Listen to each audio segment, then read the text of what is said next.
My dear friends and followers, welcome to the garden grow. दोस्तों, आप मेरे हर video में ये ज़रूर नोटिस किए होंगे कि मैं हमेशा आपके पैसे बचाने की बात करता हूँ। वो चाहे मेरा वीडियो किसी फ्लावर के बाग पे हो, या फिर किसी फ्रूट के आर्चर्ड पे हो, या फिर बैकयार्ड लान पे हो, या किचन गार्डनिंग पे हो, या गार्डनिंग से रिलेटेड कोई भी वीडियो हो। आप इस चीज़ को पाएंगे कि मैं हमेशा उसमें जुगाड़ वाली टेक्निक को आपको सर्व करने की कोशिश करता हूं, जिससे आपके पैसे बच सकें और आप अपने आसपास में पाई जाने वाली चीज़ों से आसानी से गार्डनिंग को मेंटेन कर सकें। तो दोस्तों, ये वीडियो भी इसी कंटिन्यूएशन में होने वाली है और इस वीडियो में मैं आपको लान में घास को किस तरह से उगा सकते हैं और कितनी आसानी से, कितने कम पैसे में जुगाड़ से इसको उगा सकते हैं, इसी के बारे में ये वीडियो आपको सर्व करने वाला हूँ। तो वीडियो को लास्ट तक ज़रूर देखें। दोस्तों, आप देख सकते हैं ये मेरे घर में बैकयार्ड में लान है छोटा सा, और इस लान में मैंने दूब ग्रास को ग्रो कराया है। तो आप देख सकते हैं बिल्कुल देखने में लग्जरियंट लुक दे रहा है, बच्चे इसमें खेलते भी हैं। तो इस वीडियो में इसी कॉमन दूब ग्रास को ग्रो कराने का तरीका मैं आपको बताने वाला हूँ। ये जो कॉमन दूब ग्रास है, इसे आपको कहीं ख़रीदने की ज़रूरत नहीं पड़ेगी। ये सड़क के किनारे या फिर खलिहान में या खेत में या खेत के बीच में जो मेड़ होती है, उस पर आपको ये दूब ग्रास आसानी से अवेलेबल हो जाएगा। तो किसी फावड़ा या चौड़े खुरपे की मदद से इसको ज़मीन के साथ, मिट्टी के साथ थोड़ा सा आप उखाड़ लीजिए, और उखाड़ने के बाद आपको जहाँ कहीं भी लगाना है उस जगह को आप पहले प्लेन कर लीजिए, उसको बराबर कर लीजिए, और बराबर करने के बाद आप अपनी जो घास है, घास की लेयर है, इसको अच्छी तरह से बिछा दीजिए। और बिछाने के बाद आपको क्या करना है, सुबह शाम इसमें पानी आप डालते रहिए। बारिश का मौसम है तो बिल्कुल भी आपको कुछ एफर्ट करने की ज़रूरत नहीं है। अदरवाइज़ इसके अलावा कोई और मौसम है तो कम से कम 1 बार या 2 बार शावर की मदद से आप इसमें पानी डालते रहें।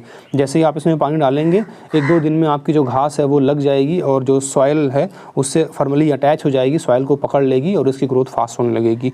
दोस्तों, दूब ग्रास की सबसे ख़ास बात ये होती है कि इसमें रनर्स पाए जाते हैं। ये जो रनर्स हैं बेसिकली स्टेम होते हैं जो सरफेस के ऊपर ग्रो करते हैं, और जहाँ कहीं भी गांठ आती है उस गांठ से आप देखेंगे कि जड़ें निकलती हैं और वो जड़ ज़मीन में पकड़ लेती है। तो बहुत जल्दी ही बस आपको क्या करना है, इसमें पानी बराबर डालना है शावर से। बहुत जल्दी ही चारों तरफ इसकी जो ग्रोथ है वो होगी और आपका जो एरिया है वो पूरी तरह से कुछ ही दिन में आप देखेंगे इस कॉमन दूब ग्रास से पूरी तरह से कवर्ड हो जाएगा, भर जाएगा। दोस्तों, इस कॉमन दूब ग्रास की ग्रोथ के टाइम आपको कई बातों का ख्याल रखना है, जिसमें सबसे पहला ये है कि कोई अनवांटेड इसमें खरपतवार ना जमने पाए। जैसे आप यहाँ पे देख सकते हैं, ये एक दूसरी घास है, तो इसको आप आसानी से यहाँ से उखाड़ लें। बारिश हो गई है इसलिए आसानी से ये उखड़ जा रहा है, अदरवाइज़ आप खुरपी की मदद से इन अनवांटेड ग्रासेस को उखाड़ लें और उखाड़ के फेंक दें। आपको इसको मॉनिटर करना है। तो ये देखिए, ये बिल्कुल भी दूब ग्रास नहीं है, ये कोई और घास है। अगर ये वाली घास ग्रो करती तो हम सिर्फ इसी को ग्रो कराते।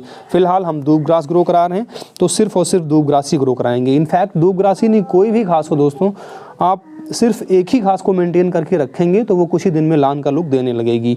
तो आपको क्या करना है, जितनी भी अनवांटेड, जैसे ये है, ये डेक्टाइलोक्टिनियम है, इसको भी आपको उखाड़ देना है। बस आपको सिर्फ और सिर्फ एक ही तरह की घास को मेंटेन करना है और ये रोज़ का काम है। जैसे ही देखिए कुछ भी ग्रो कर रहा है अनवांटेड, आप उसको फ़ौरन खुरपी की मदद से उखाड़ दें और बस इसको मेंटेन करने की ज़रूरत है। यही जो दूब ग्रास है आपको एक लान का लुक दे देगी। अब जब आपकी घास ग्रो करने लगेगी, लान की शक्ल में आने लगेगी, तो आपको इसको यूनिफॉर्म मेंटेन करना है, जिसके लिए आपको इसकी छटाई करनी पड़ेगी, इसकी प्रूनिंग करनी पड़ेगी। तो प्रूनिंग करने के लिए अगर आपका छोटा एरिया है तो ये जो कपड़े वाली कैंची है, आप इस कैंची से एक यूनिफॉर्म लेवल मेंटेन करते हुए आप इस दूब ग्रास की कटाई कर सकते हैं।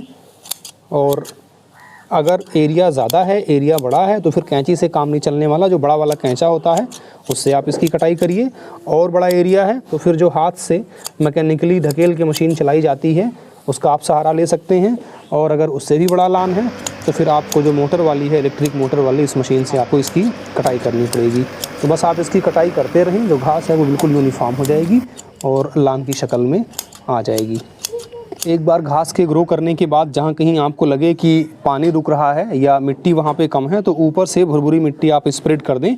और यहाँ पे आप देख सकते हैं ऊपर भुरभुरी मिट्टी को स्प्रेड किया गया है। और कुछ ही दिन में, चूँकि इसके अंदर पूरी तरह से घास की ग्रोथ हो चुकी थी, तो आप ये देख रहे हैं घास धीरे धीरे दूब ग्रास ऊपर की तरफ निकलेगी और फिर से पूरी एक लेयर, जैसे आप यहाँ पर देख सकते हैं, बिल्कुल ऐसे ही यहाँ पे भी कवर हो जाएगा। तो जहाँ कहीं आप देखें खड्डा है या पानी रुक रहा है, वहाँ पे इस तरह से आप प्रैक्टिस करके इसको मेंटेन कर सकते हैं, एक यूनिफॉर्म लेवल आप पा जाएंगे। तो दोस्तों, आपने देखा कितनी आसानी से बिना किसी पैसे के और बिना कहीं से आप घास या उसकी सीड को परचेज़ किए आप लान में जो ग्रास है उसको मेंटेन कर सकते हैं, जैसे मैंने यहाँ पे किया हुआ है। दोस्तों ये वीडियो कैसी लगी आप हमें कमेंट में ज़रूर शेयर करें, और इसके अलावा गार्डनिंग से रिलेटेड कहीं कोई प्रॉब्लम हो तो उसको किसी भी वीडियो के कमेंट में लिख करके आप हमसे पूछें, उसको सॉल्व करने की पूरी कोशिश की जाएगी। इसके अलावा गार्डनिंग से रिलेटेड और वीडियोज़ को देखने के लिए हमारे इस चैनल गार्डन ग्रो को ज़रूर सब्सक्राइब करें। इस वीडियो में बस इतना ही। Thank you.